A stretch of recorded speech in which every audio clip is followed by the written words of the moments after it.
Matthew chapter 6. If you've got your Bibles, your phones, your device. And we are a third of the way through the Sermon on the Mount. When I'm here on my Sundays, that's what we've been doing, just walking through this core teaching of Jesus, some of the most famous teaching that he's done. And so, yeah, we're about a third of the way through. We're done Matthew 5, we're into Matthew 6, and of course that will be followed by, wait for it, Matthew 7, which we will get to in a month or two down the road. As we get going, I was at a family gathering last night, and my wife's brother and family live up in the Goderich area, so we don't get to see them that much. But they were down, we were celebrating one of my nephew's birthdays, and so we don't get to see them often, and so when you see them, you know, a few times a year, especially when the kids are young, they've all, you know, grown half a foot every time between when you've seen them. But I want you to think back, if you have kids or if you have grandkids now, when your kids were, and as per tradition, this is not working yet again. Back one slide, there we go. So picture when your kids were about this age, or maybe your grandkids are about this age, and that's where my nieces and nephews are. My brother and his wife have 4 kids, and it's always a blast to see them. They are the most energetic kids, like they bounce off the walls, all 4 of them. And my kids were pretty quiet, and so I'm not really used to that. But with these kids bouncing off the walls, there's always chaos, something's always broken, someone's always crying. There's just always a tornado of activity going on. And in those moments, being an uncle is awesome. Because I get to go and participate in the chaos, and then I get to go home at the end of the day. And so it's great. So I have such a great time. 3 nephews and 1 niece, and the boys always want to wrestle, and so we always have such a great time. I'm always so glad to see them. They're always so glad to see me. And from the moment I walk in the door, it's Uncle Chris, Uncle Chris, Uncle Chris, Uncle Chris. And we hear this phrase, and you'll remember when, again, your kids and grandkids were that young, this phrase tends to come up a lot. Uncle Chris, look at me! Right? Do you remember? Look at me! And then they do a terrible somersault or something. You know, they do something that's not great. But look at me! And they'll jump off the couch. Look at me! And they'll do a wrestling move. Look at me! Look at me! Look at me! There's something about it so common at that age. And they want your attention, right? They want your love. They want your time. They want your attention. There's something built into us from the youngest of ages that wants to be seen, that wants to be noticed, that wants to be encouraged, that wants to be appreciated. That in itself is not a bad thing. Interesting as we kind of couple that with little kids, and you know, as we get older and as we live in the age we live in, where we can share our lives with the world, right, through social media, through our phones, through the internet. And we can still do that as grown-ups. Look at me, look at me, look at me, look at me. And there's an attitude there that is good, right? Like in the purity of a little kid who, again, just wants some time, who just wants some attention. That's not a bad thing. Every human on earth needs to be seen and needs to be heard and needs to be appreciated. That's one of the wonderful things about church, is that as we come together as church, we see each other, we listen to each other, we walk through life together. When we're grieving, there's a rallying to the grief, right? We are seen, we are heard, we are appreciated. There's an element of look at me that isn't good. And that's where Jesus goes in our text today.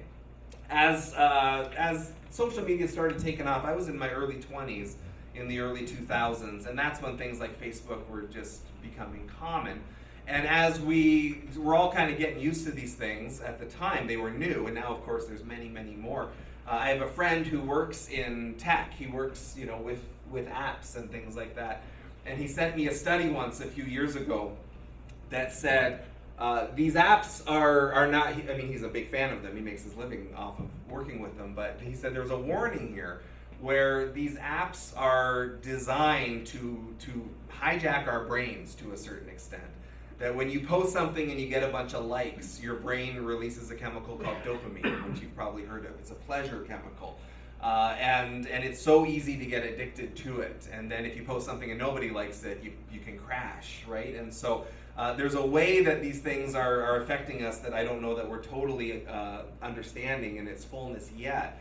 But there's just a warning there, and Jesus would bring a warning as well as we get to our text in just a moment, that because we post so quickly and because the response is so fast and because there is a kind of instant feedback in a lot of these cases, our brains are getting hooked on that feeling in a way that might not be the best. Jesus never encourages us to go for the quick fix, the quick reward. He tells us the exact opposite. He says, when you live your life, you need to be looking on the scope of eternity and not just what's in front of you right here in this moment.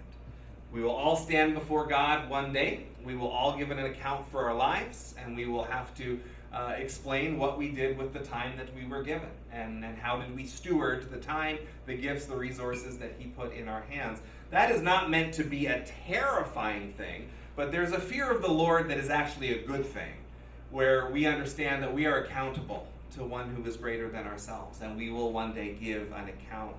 So let's take a look at our text this morning. We're in Matthew chapter 6, Jesus continuing on the Sermon on the Mount, and starting right in verse 1. Jesus says, "Be careful not to practice your righteousness in front of others to be seen by them. If you do, you will have no reward from your Father in heaven. So when you give to the needy, do not announce it with trumpets, as the hypocrites do in the synagogues and on the streets, to be honored by others. Truly, I tell you, they've received their reward in full.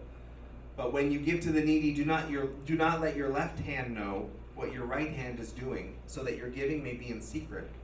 Then your Father, who sees what is done in secret, will reward you." That's a refrain that Jesus will come back to again, that we'll get to in the weeks to come. Your Father, who sees what is done in secret, He will reward you. As we go through this teaching, the Sermon on the Mount, you've heard me over and over again come back to this idea that when Jesus arrived on earth, He said, the kingdom of heaven is now here. Right? The King has arrived on the planet for the first time. The King is here. And He is coming to show us the way of His kingdom. The kingdom of heaven has now arrived on earth. Heaven is not just another place we're going to get to go to someday. Heaven has already started here on earth. We haven't seen the fullness of it yet, but it has already begun. Jesus teaches us the way of that kingdom and then says, as citizens of that kingdom, come now and follow the ways of the kingdom. And it's been nicknamed the upside down kingdom because it's often upside down. It seems backwards to our natural tendencies. It seems backwards to what the flesh wants. It seems backwards to the way the world works. It's so different. It's upside down from all of our normal and natural expectations. And so as Jesus is teaching the Sermon on the Mount, it's been called the inaugural address of His kingdom. And even just seeing this quick snapshot of these few verses today, where He's saying, basically don't show off. Again, there's something in us that wants to be praised by men. There's something in us that wants that attention in a not so healthy way. There's something in us that wants to be applauded for the good things that we do or the good people that we are. And Jesus says that's not the way of this kingdom. And so as He starts in verse 1, He says, "Be careful not to practice your righteousness in front of others to be seen by them. If you do, you will have no reward from your Father in heaven." Jesus lives this out a lot of the time. There's a theological concept called the Markan secrecy of Jesus. And that's a fancy way of saying in the Gospel of Mark, Jesus often performs miracles and does incredible things, and then right away says, don't tell anybody.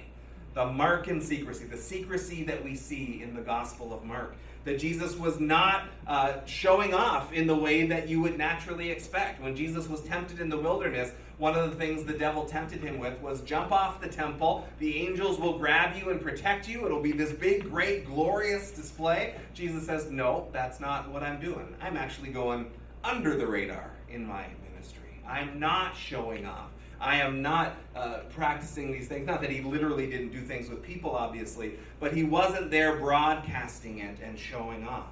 So Jesus says, be careful not to practice your righteousness in front of others in order to be seen by them. Now, some of you might be remembering in an earlier sermon here, a little earlier in this sermon in Matthew chapter 5, Jesus had said something that looks a little different. Matthew 5:16, He says, let your light shine before others that they may see your good deeds and glorify your Father in heaven.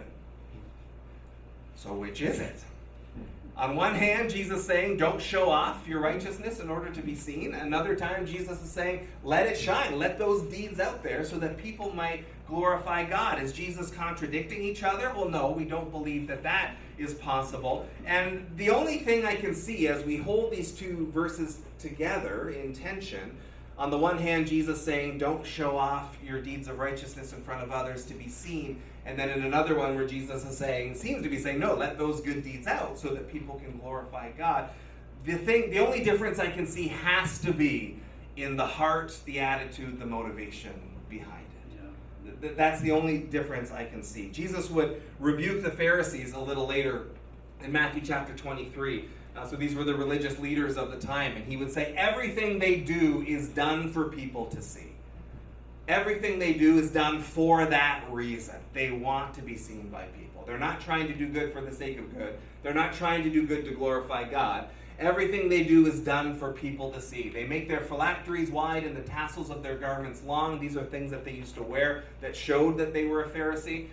They love the place of honor at banquets and the most important seats in the synagogues. They love to be greeted with respect in the marketplaces and to be called rabbi by others.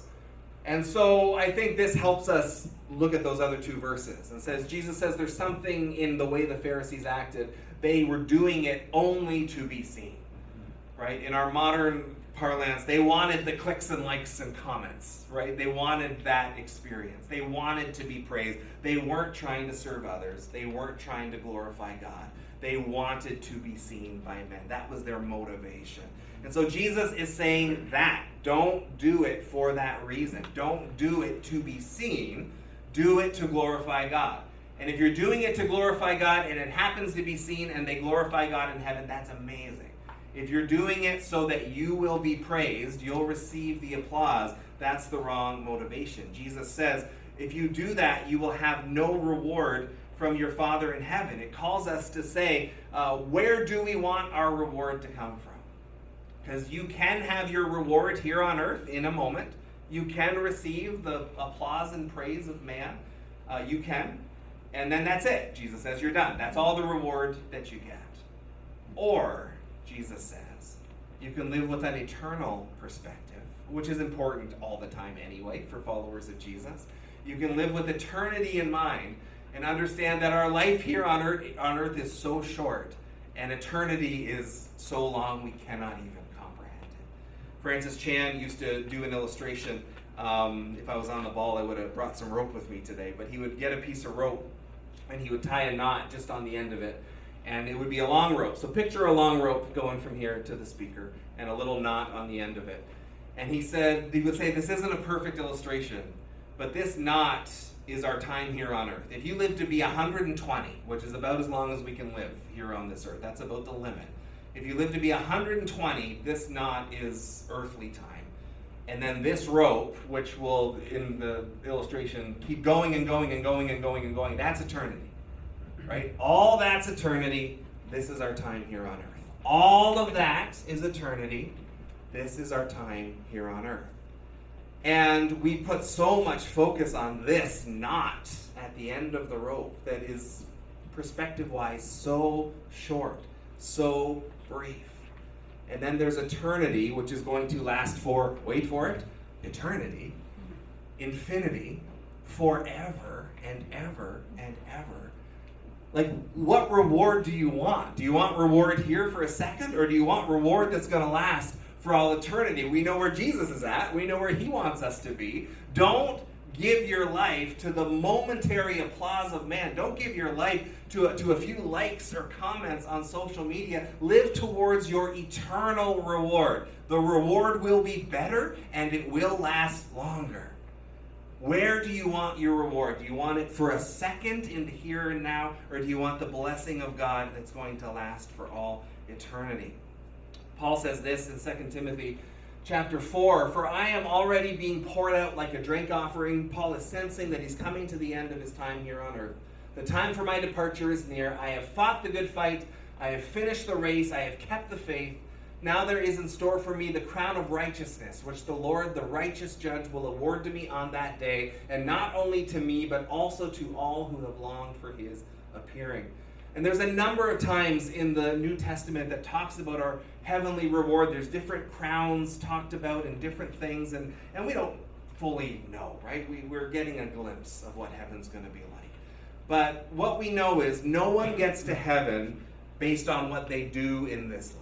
No one earns their way there. That's a core idea of our faith. No one, because they've done such a good job, is going to have God say, you know what, you did such a good job that you've earned your way in. That is not what the Bible teaches.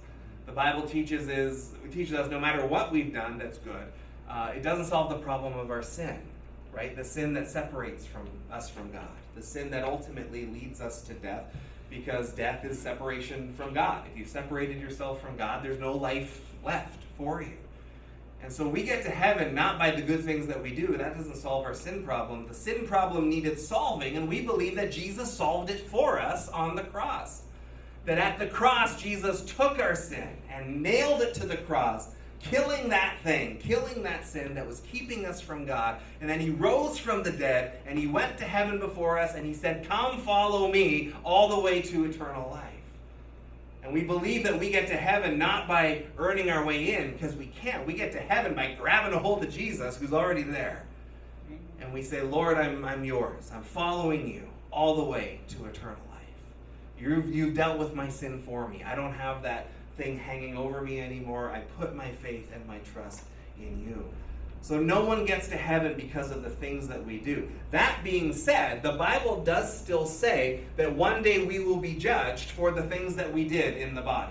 We will stand before God. We will give an account, not to determine whether we get into heaven or not, but to determine what our reward is going to be. There's apparently different places of honor in heaven. There's different places of authority in heaven, under the throne and beside the throne. And so what we do in life will determine how we spend our eternity, not where we'll spend it, but what our reward will be in that eternity. Our works will be judged. And so therefore our works don't determine our salvation, but that doesn't mean they're not important, because we will one day stand before God and give an account. I've been watching the Olympics these last few weeks. I'm sure some of you have as well, tracking along, and as always, just being blown away by what these human beings can do. It's absolutely incredible. And as you watch them, I was watching the other day rock climbing, and just this guy scaled, 100 meters in like 4.5 seconds or something like that. It was stunning, just stunning to watch. And you're watching, and I'm saying to my wife, man, how many times did that guy get up at 4 a.m., right? Down some eggs for the protein, and then start going to work, and how many pieces of cake did he pass up, and how many parties out with his friends did he ignore because he had to get to bed at a reasonable hour? Like, how much price did he pay in order to do that? There was a world record broken, and he won the gold in that moment. The price that is paid in order to get that reward. And to follow in the way of Jesus, there is a price to be paid. And we don't love to talk about that side of it. We'd rather talk about the blessings, right? The grace and the peace and the Holy Spirit and all those things. All of those things are true. Jesus said there's a cost to following after me. There is a cost. And we crucify our own desires sometimes. I'm not going to get what I want in this case. I'm going to lay that at the foot of the cross. I'm not going to get my way all the time. I'm going to give that over to Jesus. My will isn't always going to be done in my own life, because I've said, Lord, let your will be done in my life. There's a cost to following Jesus. But the cost comes with the promise of reward in eternity. And so when do you want your reward? Do you want it briefly and fleetingly now, or do you want the better one that will last longer? That is what Jesus is challenging us to in this passage. He gives us a practical example in verse 2 of our text today. So when you give to the needy, do not announce it with trumpets, as the hypocrites do in the synagogues and on the streets, to be honored by others. Truly I tell you, they've received their reward in full. So there's something here. Look at me, look at me, look at me, right? Look at what I'm giving. Look at how great, look at how generous I am. Look at me, everybody. And Jesus makes clear when you give to the needy. So not if you're going to give to the needy, but when you give to the needy. That's an expectation that he has. When you are supporting those who are less fortunate than you, do not announce it. Don't make a show of it. They're doing it not so much to help the needy. They're doing it, they are wanting the honor. They're looking for the applause. They're looking for the clicks and the likes and the shares. They are looking for that. Don't do that, Jesus says. When I pastored in Leamington, there was a charity that we helped start as a church called The Bridge. And it was a youth resource center. There's a lot of youth homelessness everywhere, but it's a big problem in Leamington. And so we started this so that there could be a place for youth to stay if they'd been kicked out of their home, or if they were couch surfing, and there were things there that could help with mental health and help with job training and help them get on their feet and off the streets. And so many other churches participated. My church was one of them. And we would do fundraising for them from time to time as a church. And there was one time where we took up an offering, and a significant amount had come in, and we were going to give it to the church, or to the bridge, to the center.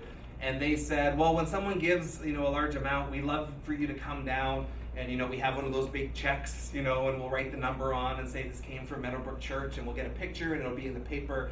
And I always said, no thanks. No thanks. I appreciate it, but no thank you.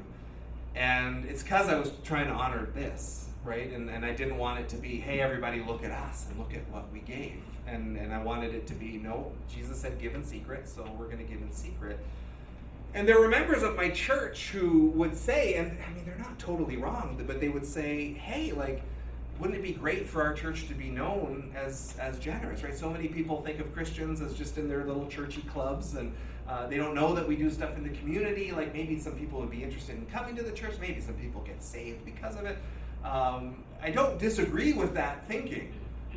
And yet I just said, can you show me how we justify that with this, though, where Jesus says, give in secret. Make your giving done in secret. And so that's what we did. We said, you know what? The Lord knows, and if he wants to bring more people to our church, he'll do it. We are going to follow our understanding of the way of Jesus. And yet, even as I say that, we don't want to miss the first part of this, which is, again, Jesus saying, when you give to the needy, right? When you do that. This is important. A little later, Jesus would tell a parable of the sheep and the goats, and he would use it as a way of talking about the things we do in this life. And the premise of the parable is that there is a judgment day coming, and we will give an account for what we did. And Jesus says that people will be divided into two groups, the sheep and the goats. And the sheep were the ones who did the right things, the goats were the ones who didn't do the right things. And it says that he'll say to the sheep in Matthew 25, starting in verse 35, Jesus says to them, I was hungry and you gave me something to eat. I was thirsty and you gave me something to drink. That Jesus himself was a stranger and you invited me in. I needed clothes and you clothed me. I was sick and you looked after me. I was in prison and you came to visit me. And the righteous, the sheep, will answer him, Lord, when did we see you hungry or feed you, or thirsty and give you something to drink? When did we see you a stranger and invite you in, or needing clothes and clothe you? When did we see you sick or in prison and go to visit you? The king will reply, truly I tell you, whatever you did for one of the least of these brothers and sisters, you did for me.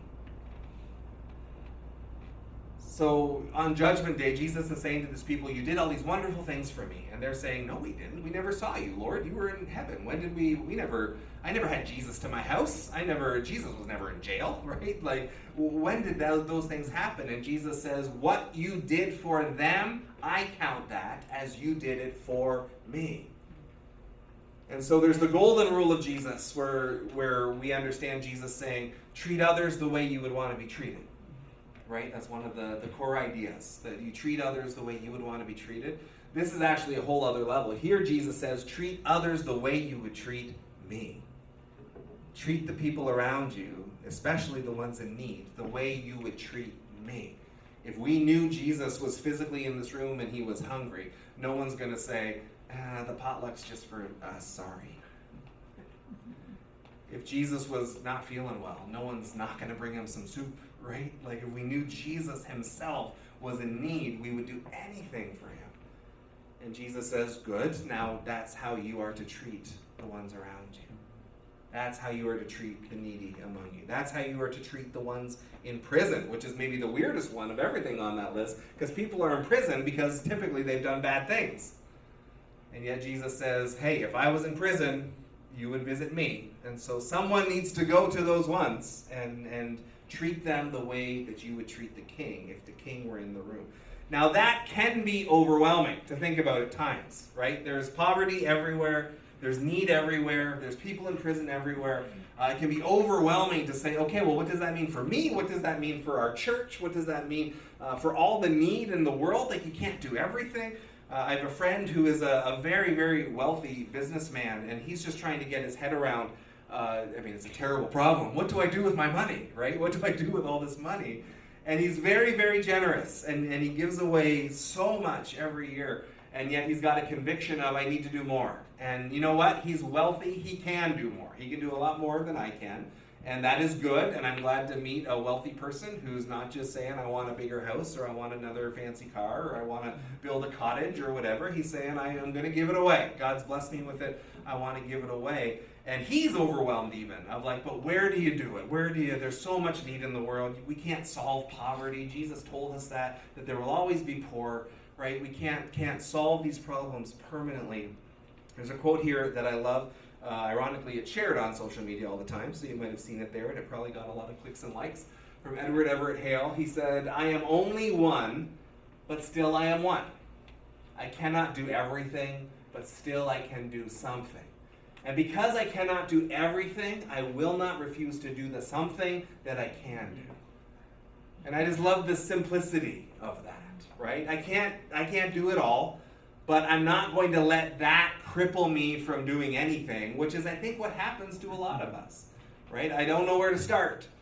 And I think his answer is, well, start somewhere. Start with what you can do. You might not be able to give away as much as my wealthy friend, but what can you give away? You might not be able to solve the poverty problem, but what can you do to make a little difference somewhere? Don't be crippled by the idea that you can't do everything. Because I can't do everything, I will not refuse to do the something that I can do. Because we want to have an eternal view of every day that we're living in this life. It's not just about the here and now. In finishing off our passage, verse 3 and 4, Jesus says, when you give to the needy, do not let your left hand know what your right hand is doing, so that your giving may be in secret. And then your Father who sees what is done in secret will reward you. And just a beautiful word picture. When it comes to our hands, they tend to do things together, right? You drive with both hands, you cut your food with both hands. Most tasks that we do, we're typing at the computer with both hands, and then of course the hands are working together all the time. So he's using kind of a ridiculous word picture to make an extreme point, to say, let your giving be so secret that even your right hand doesn't know what your left hand is doing, which of course is not possible. It's just a picture. But that's the level of secrecy, he's saying. Like, do it so secretly that even your own body doesn't know what's going on. Don't trumpet it in the streets. Don't show off the good that you're doing. And when we're wanting to share things, because one of the things as churches that we like to do is give testimonies and give thanks, and that's good. We should do that. If you have social media, you want to share things that are going on in your life. That alone is not a problem. But we always just want to be asking the question, why am I doing this? What's the heart behind this? Am I doing this to truly give glory to God? Or am I doing it because I really want people to see what a great husband and father I think I am? Am I doing this because I really want to show off the good deeds so that people might glorify God because I did a great thing, or the church did a great thing? Or do I really want people to say, hey, Chris is a great guy. Look at all the good stuff he's doing. What's the motivation behind these things? And again, back to that simple question, when do you want your reward? When do you want it? Because you can have the applause of others right now. You can have the clicks and likes right now. You can have the people thinking you're great right now. But Jesus says, that's it. Your reward's over. You've gotten all the reward you're going to get. Or you can deny yourself that and say, I will live a secret life with my good deeds. If I share something, it will only be to glorify God in heaven, because I want to live with a view of eternity that says that momentary applause is nothing compared to the reward that God can give that will last much longer. So to check ourselves constantly, what am I doing and why? What's the true heart behind what I'm sharing and showing off in my life? Remembering that we'll give an account, and Jesus promises us something better when we do things his way. Our life on earth is very short. Eternity is very, very long. What are you living towards?